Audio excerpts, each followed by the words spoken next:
मेष राशि वालों के लिए ये जो अगस्त का मध्यकाल है वो क्या कुछ लेके आया है। देखिए, ओवरऑल यदि हम देखें कि अगस्त के मध्य में क्या कुछ होने वाला है, अगस्त के मध्य में सूर्य का परिवर्तन सबसे इम्पोर्टेंट है और सूर्य का जो परिवर्तन रहेगा उसके साथ साथ विशेष तौर पे मंगल का परिवर्तन जो रहेगा, ये बड़े इंपॉर्टेंट चेंजेस हैं जो आपके लिए बड़ा महत्वपूर्ण रोल अदा करने वाले हैं। सूर्य आपकी राशि के अनुसार से यदि देखें तो पंचम भाव में जाने वाले हैं और वहीं मंगल का परिवर्तन जो हो रहा है वो भी बहुत, आपके लग्न के स्वामी है मंगल, आपकी राशि के स्वामी मंगल है और विशेष तौर पे आपको समझ लेना चाहिए ये मंगल का परिवर्तन बड़ा इंपॉर्टेंट होने जा रहा है। और जिस प्रकार का ये परिवर्तन है, शनि के साथ समसप्तक योग में जा रहे थे और उसके से परिवर्तन होकर आगे मंगल का जो परिवर्तन होने जा रहा है, शनि के साथ चतुराष्टक योग बनने जा रहा है, ये आपके साथ क्या कुछ होने के योग दिखाता है। देखिए, आपकी राशि का स्वामी और आपके लग्न का स्वामी मंगल जो जिस प्रकार से है वो वास्तविक तौर पे समझे कि बड़ा इंपॉर्टेंट आपकी राशि पर पूर्ण तरह से दृष्टि डालेगा और इससे आपके अंदर इंपॉर्टेंट चेंजेस लाएगा, विश्वास जागेगा, कार्य करने की क्षमता आपकी बढ़ने के योग बनेंगे। इस तौर पे आपको समझ लेना चाहिए। यानी जो इस मध्यकाल का पहला भाग रहेगा उसके अंदर तो मंगल जिस प्रकार से शनि के साथ थोड़ा सा क्लैश वाला योग बना रहे हैं, लेकिन उसके बाद यदि मध्यकाल के बाद की हम बात करें कि तो वो क्या करेगा, मंगल परिवर्तन करके आगे जाएगा और वहां ये जो मंगल का परिवर्तन होने जा रहा है ये बहुत इंपॉर्टेंट मेष राशि वालों के लिए रहेगा।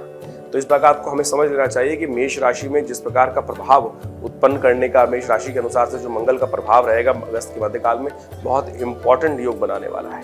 खैर, आप डेट बाय डेट समझ लें कि क्या कुछ आपके साथ राशि योग के अनुसार से होने के योग है, कैसे आपके जीवन में ये मध्यकाल जो अगस्त का है वो क्या प्रभाव डालने वाला है। 11 अगस्त की यदि हम बात करें तो 11 अगस्त की तारीख के अनुसार से उस दिन पंचांग को सबसे पहले समझ लेते हैं। पंचांग के अनुसार से अधिक मास चल रहा है, सावन का अधिक मास, और उसके अंतर्गत शुक्ल पक्ष कृष्ण पक्ष विद्यमान है, एकादशी है और शुक्रवार का अवसर है और चंद्रमा का परिवर्तन का योग है। और चंद्रमा का परिवर्तन का योग जो है वो बहुत इंपॉर्टेंट आपके लिए दिखाई देता है। ये चंद्रमा आपके लिए बहुत इंपॉर्टेंट योग बना रहा है, ये आपके आत्मविश्वास में उन्नति के योग दे सकता है। 11 अगस्त की स्पेसिफिकली बात करें तो बहुत सारे नए लोगों से संपर्क साधने के अवसर बन सकते हैं और साथ साथ आपके पराक्रम के द्वारा एकदम इंपॉर्टेंट आने की चेंजेस आने के योग दिखाई देते हैं। सुबह का शाम के मनस्पत जैसे सुबह का समय शुरू होता है उसके अनुसार से यदि देखा जाए तो दोपहर के मध्यकाल के बाद यानी करीब 17 यानी शाम के 5:01 के बाद जब चंद्रमा मिथुन राशि में आएगा तो उस वक्त उत्साह में वृद्धि अद्भुत प्रकार से होने के योग दिखाई देते हैं। आगे बढ़ने के अवसर आपको मिल सकते हैं, तो आपको इसका लाभ लेना चाहिए। एकादशी है उस दिन, तो कोशिश करें चावल का कम से कम सेवन ना करें, भगवान विष्णु का पूजन करें तो कल्याण के योग बनेंगे और बहुत बढ़िया तरीके से ये उपाय है।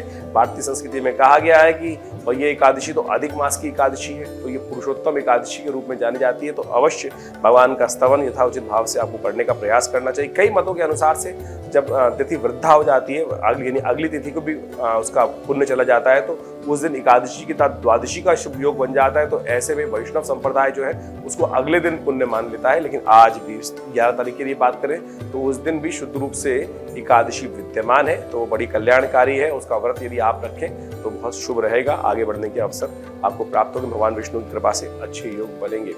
12 तारीख के दिन बात करें तो 12 अगस्त के दिन ग्रहों का योगा योग जो दिखाता है वो शनिवार का अवसर, एकादशी और द्वादशी का सुंदर योग है। एकादशी थोड़ी देर के लिए सुबह सुबह विद्यमान रहेगी और उसके बाद द्वादशी का आगमन हो जाएगा और आपके लिए ग्रहों का योगा योग अच्छा बना हुआ है। आगे बढ़ने के अवसर आपको प्राप्त होते दिखाई दे रहे हैं, लेकिन एक समस्या है, कुछ बेकार के काम आपके जिम्मे पड़ सकते हैं, तो इसलिए अपने टाइम को यूटिलाइज करते हुए काम करने का प्रयास करें। संसार के कामों में बहुत सारे रिश्तेदार ऐसे हो सकते हैं जो आपको जबरदस्ती अपने कामों में व्यस्त करवा दें, तो आपको ध्यान रखना चाहिए। समय आपका अच्छा चल रहा है, अपने साथ थोड़ा स्वार्थी बनते हुए अपने कार्य को भी थोड़ा तवज्जो देने का यदि प्रयास करेंगे तो बहुत सुंदर योग बनेंगे। देखिए, शनिवार का अवसर है, शनि महाराज आपके जीवन में जिस प्रकार का योग बना रहे हैं, थोड़ी जिद ला रहे हैं, थोड़ा सा लग्न पे प्रभाव डाल रहे हैं, थोड़ा सा अननेसेसरी थोड़ा सा मन में अनमनापन ला सकते हैं, तो ऐसे में आपको कुछ उपाय करते रहना चाहिए। सबसे श्रेष्ठ उपाय आपकी राशि के अनुसार जो हमें दिखाई देता है वो तो हनुमान जी की आराधना का है। शनिवार के दिन हनुमान जी के मंदिर में जाकर थोड़ा उन्हें चूल्हा चढ़ा दी, थोड़ा उनका पूजा कर दीजिए, ये सबसे सुंदर उपाय है। तो यदि करेंगे तो बहुत सुंदर रहेगा, आपके लिए कल्याणकारी योग बनेगा। वहीं 13 अगस्त की हम यदि बात करें तो 13 अगस्त को ग्रहों का योगा योग से पहले पंचांग को समझ लीजिए। उस दिन उदया तिथि के रूप में द्वादशी विद्यमान है, कृष्ण पक्ष की अधिक मास की, और साथ साथ रविवार का शुभ अवसर है। उस दिन शाम के समय त्रयोदशी आने के कारण से ये प्रदोष व्रत बन जाता है और उस दिन का प्रदोष रवि प्रदोष है। कहा जाता है कि आपकी कीर्ति में वृद्धि के लिए उस दिन विशेष तौर पर कुछ उपाय यदि कर लिए जाए, भगवान शंकर का अभिषेक कर लिया जाए, सावन के महीने का प्रदोष, वो भी अधिक मास का प्रदोष, बहुत अधिक पुण्यों को बढ़ाने वाला है। अपनी इच्छा की पूर्ति के लिए सबसे श्रेष्ठ ये है कि आप भगवान शंकर का स्तवन करते हुए इच्छु रस से, यानी गन्ने के रस से भगवान का अभिषेक करें। हमने विवेकानंद योगाश्रम में विशेष तौर पर इस पूरे अधिक मास में और सावन के महीनों में यानी 60 दिन तक सुंदर तरीके से रुद्राभिषेक करने के प्रति आयोजन कर रखा है। आप भी हमारे फेसबुक पे जाकर उसको देख सकते हैं, आचार्यवाणी के फेस पेज पे जाकर वहां ज्वाइन कर सकते हैं। और जो लोग श्रद्धा भाव से उस कार्यक्रम में भाग लेना चाहते हैं, नीचे नंबर्स दिए हुए हैं, आप अपने नाम से रुद्राभिषेक कर सकते हैं, स्वयं आकर रुद्राभिषेक में भाग ले सकते हैं और पुण्य का वर्धन कर सकते हैं। ग्रहों का योगायोग यदि हम बात करें आपकी राशि के अनुसार से, तो रविवार का शुभ योग है और लाभ आपको प्राप्त होने के अद्भुत योग बने हुए हैं। आपके लिए आगे बढ़ने के चांसेस बहुत अच्छे तौर पे दिखाई देते हैं, तो इसलिए थोड़ा सा ध्यान रखते हुए कार्य करें। लेकिन एक बात का ध्यान रखिएगा, आपकी राशि के अनुसार से इस वक्त शनि मंगल का जो टकराव चल रहा है वो व्यर्थ की बातों में टाइम खराब होता दिखाई दे रहा है। क्लैश, अननेसेसरी की द्वंदात्मक स्थिति बनती दिखाई दे रही है। शनि और मंगल का जो ट्रांजिट इस वक्त चल रहा है, मंगल बिल्कुल ट्रांजिट की तरफ जा रहे हैं।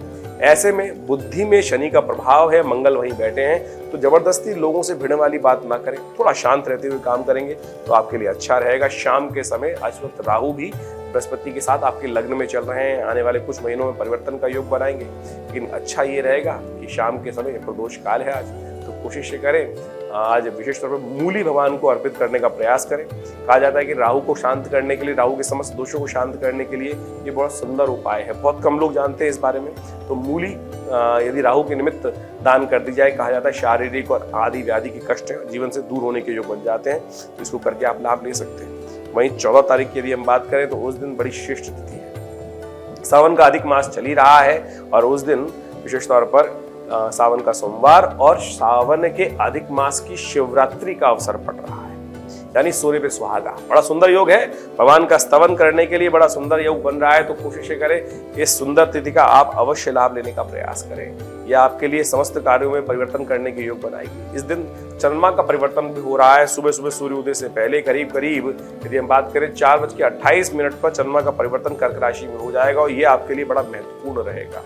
ऐसे में चंद्रमा का जो सूर्य शुक्र के साथ योग जो बनेगा और वहीं बड़े शुद्ध रूप से आपके लिए लाभ की स्थिति बनेगी, सुख के आगमन का रास्ता बन सकता है। आपको इस शुभ तिथि का लाभ लेने का प्रयास करना चाहिए। भगवान शिव का रुद्राभिषेक करें, भगवान शिव का ध्यान करें, ओम नमः शिवाय का जप करें। सुबह सुबह मंदिर में जाकर दूध के द्वारा भगवान का अभिषेक करना ये आपके लिए बड़ा कल्याणकारी रहेगा। देसी खांड से आपकी राशि के अनुसार से भगवान का स्तवन करना, पूजन करना आप इस प्रकार से कल्याणकारी रहेगा और बहुत सुंदर योग बनाने वाला है। आपके लिए ग्रहों की स्थिति अच्छी दिखाई देती है ओवरऑल आपके लिए, तो कोशिश करें इसका लाभ लें। और आप ग्रहों की गणना की बात करें तो 16 तारीख की हम बात कर लेते हैं। 16 तारीख को बुधवार का अवसर है और उस दिन अमावस्या तिथि है, अधिक मास की अमावस्या। सावन के अंतर्गत अधिक मास जो इस बार पड़ा है, कई वर्षों बाद पड़ा है और उसमें अमावस्या तिथि का शुभ योग बन रहा है और ग्रहों का परिवर्तन का योग भी बन रहा है। और ये परिवर्तन का योग आपके लिए अच्छा है, आगे बढ़ने के अवसर आपको बनते दिखाई दे रहे हैं। बस आपको आलस्य को त्यागना है और भगवान के नाम को स्तवन करते हुए आगे बढ़ने का प्रयास करना है। कोशिश करें अपने पितरों के निमित्त कुछ दान पुण्य, पैतृक कार्यों के लिए, दैव कार्यों के लिए, दोनों की तिथि प्रशस्त है। तो इसलिए कोशिश करें अपने निमित्त, अपने पितरों के निमित्त कुछ भोजन इत्यादि ब्राह्मणों को गौग्रास निकालें। तो ये सब कार्य करके गायत्री का जप करें, पितृ गायत्री का जप करें, ये सब आपके लिए कल्याणकारी रहेगा। हाँ, एक बात का ध्यान रखिए, गंडमूल नक्षत्र विद्यमान हो गया है और 16, 17, 18 में जो जातक जन्म लें, जिन जिन घरों में, उनकी मूल शांति अवश्य कराने का प्रयास कीजिएगा। 16, 17, 18 अगस्त को ये गंडमूल नक्षत्र विद्यमान है। तो ये बात हम आपको बता देते हैं क्योंकि बहुत सारे संसार बहुत बड़ा है। आप यदि आपकी राशि के अनुसार से ऐसा कोई जातक आपके घर में जन्म ले रहा है तो उनकी मूल शांति अवश्य कराइएगा। अश्लेषा नक्षत्र जो विद्यमान है और विशेष तौर पर अगले दिन मघा रहेगा, वो जिस प्रकार का योग बनाएगा उसमें आपको सावधानी के साथ कार्य करने का प्रयास करना चाहिए और ये आपके लिए बड़ा शुभ योग बना सकता है। ध्यान रखते हुए आपको कार्य करने की जरूरत है। फिर हम बात कर लेते हैं 17 तारीख की। 17 तारीख को ग्रहों का नक्षत्र योग जो बन रहा है वो विशेष तौर पर इस प्रकार का बनता दिखाई दे रहा है कि आपके लिए बृहस्पतिवार का अवसर और सावन का शुद्ध रूप से, यानी सावन जो अधिक मास है खत्म हो गया, प्रतिपदा का योग बन रहा है और इस प्रतिपदा के दिन विशेष तौर पे कई प्रकार के लाभ के योग है। सूर्य की संक्रांति है, सूर्य करीब 1:32 पर परिवर्तन का योग बनाएंगे और ये परिवर्तन का योग जो बन रहा है वो आपके लिए बड़ा महत्वपूर्ण रहेगा। आपके चतुर्थ भाव से निकलकर सूर्य पंचम भाव में प्रवेश कर रहे हैं और वहां स्वग्रही हो जाएंगे। पंचम भाव बुद्धि का भाव है। पंचम भाव विशेष तौर पे आप समझें कई प्रकार के शुभ योग बनाने वाला है आपके लिए, कई नए संपर्कों को साधने वाला है। और मंगल जिस प्रकार के योग बना रहा है इस वक्त, बड़ा शुक्र यदि देखें तो इन दोनों की स्थिति जिस प्रकार की रहेगी वो आपके लिए विशेष तौर पर बहुत सुंदर लाभ बनने की स्थिति दिखाई देती है। तो आपको कोशिश करनी चाहिए कि इस समय का आपको लाभ लेने का प्रयास करें। वैसे सिंह पर जो सूर्य का प्रभाव होगा उसके लिए एक अलग से हमारा वीडियो बना हुआ है, आप हमारे चैनल पर आप उसको जाके समझ सकते हैं। अपनी राशि पर क्या कुछ प्रभाव उत्पन्न करेगा उसको समझते हुए कार्य करने का आपको प्रयास करना चाहिए। दिन आपके लिए अच्छा है, आगे बढ़ने के अवसर आपको बनते दिखाई दे रहे हैं। इसका पूर्ण लाभ आपको लेने का अवश्य प्रयास करना चाहिए। ग्रहों का योगायोग आपके लिए अनुकूल बनता दिखाई दे रहा है। वहीं हम बात कर लें 18 तारीख की, तो 18 तारीख के लिए ग्रहों का योगायोग दिखाई देता है कि इस दिन शुक्रवार है और द्वितीया तिथि है और कई ग्रहों का परिवर्तन का योग बन रहा है। कन्या राशि में मंगल जाने वाले हैं करीब 3:54 पर। शुक्र उदय होने जा रहे हैं शाम को करीब 7 बज के करीब 19 पर और चंद्र दर्शन भी इस दिन होने के योग है। एक बात ध्यान रखिएगा, चंद्र दर्शन का योग जो है दोनों श्रृंगियां बराबर रहने वाली है इस समय पर जब चंद्र उदय होंगे। और साथ में लाल रंग की कांति में चंद्रमा का उदय होगा। बड़े छोटे रूप में चंद्रमा दिखाई देंगे, लेकिन ये लाल रंग की जो कांति के रूप में चंद्रमा उत्पन्न होते दिखाई दे रहे हैं, थोड़ी लालिमा लिए हुए, ये संसार में जनमानस के मन में भय उत्पन्न कर सकता है। और इस वक्त जिस प्रकार का मंगल शनि का षटाष्टक योग चल रहा है ये द्वंदात्मक स्थिति उत्पन्न करने के योग दे रहा है। ये बहुत इंपॉर्टेंट योग है। तो ऐसे में ध्यान रखते हुए कार्य करने की जरूरत है। आपकी राशि के अनुसार से भी आपको बहुत विचार करते हुए कार्य करना है। मंगल का परिवर्तन बहुत इंपॉर्टेंट है। शनि के साथ षटाष्टक योग बन रहा है, इसके लिए हम एक अलग से वीडियो बहुत बढ़िया तरीके से बनाकर डाल रहे हैं दोबारा, उसको आप समझ सकते हैं और आपको बहुत सुंदर तरीके से समझ लेना चाहिए। ये मंगल का परिवर्तन षटाष्टक योग जब मंगल आपकी राशि पर दिख रहा है ये बहुत इंपॉर्टेंट रहने वाला है आपके लिए। अपने संबंधों में अननेसेसरी के क्लैशेस मत लाइएगा, जिद पर मत अड़िएगा। मंगल और शनि दोनों के दोनों लग्न प्रभाव देखेंगे और वहां आपको थोड़ा जिद्दी बना सकते हैं। तो आपको बड़ी सावधानी के साथ चीजों को समझते हुए कार्य करने की जरूरत दिखाई देती है। और इस शुभ तिथि में आपके लिए अच्छा ही है, गौ सेवा करने का प्रयास करें। ग्रह नक्षत्रों के अनुसार से आपके लिए अनुकूल समय दिखाई देगा। आपको अपने चाल में मस्त रहते हुए कार्य करने की जरूरत है। बहुत ज्यादा द्वंद्व में फंसने की जरूरत नहीं है। बहुत सारे कार्य आपके अपने आप होने के योग दिखाई देते हैं इस 18 अगस्त की तिथि के संबंध में यदि हम बात करें तो। वहीं 19 अगस्त की यदि हम बात कर लें तो उस दिन शनिवार का अवसर है, तृतीया तिथि है और चंद्रमा का परिवर्तन छठे भाव में आपके लिए होने जा रहा है। ये परिवर्तन सुबह 5 बज के करीब 43 मिनट पे रहेगा और उस दिन मधुश्रवा तीज भी है, हरियाली तीज भी है। और ये ध्यान रखना चाहिए कि इस दिन विशेष तौर पे आपकी राशि के अनुसार से स्वास्थ्य का विशेष तौर पे ध्यान रखने की आपको जरूरत है। देखिए मौसम परिवर्तन की तरफ जा रहा है, थोड़ी ह्यूमिडिटी बढ़ी हुई है, कंजंक्टिवाइटिस, आंखों के इन्फेक्शन और बहुत तरह के इन्फेक्शन आजकल बाजार में बहुत सारा वातावरण में फैले रहते हैं। तो ऐसे में ध्यान रखने का प्रयास कीजिए। स्वास्थ्य के मामले में, नजदीक के मामले में थोड़ा ध्यान रखते हुए आपको कार्य करने की जरूरत है।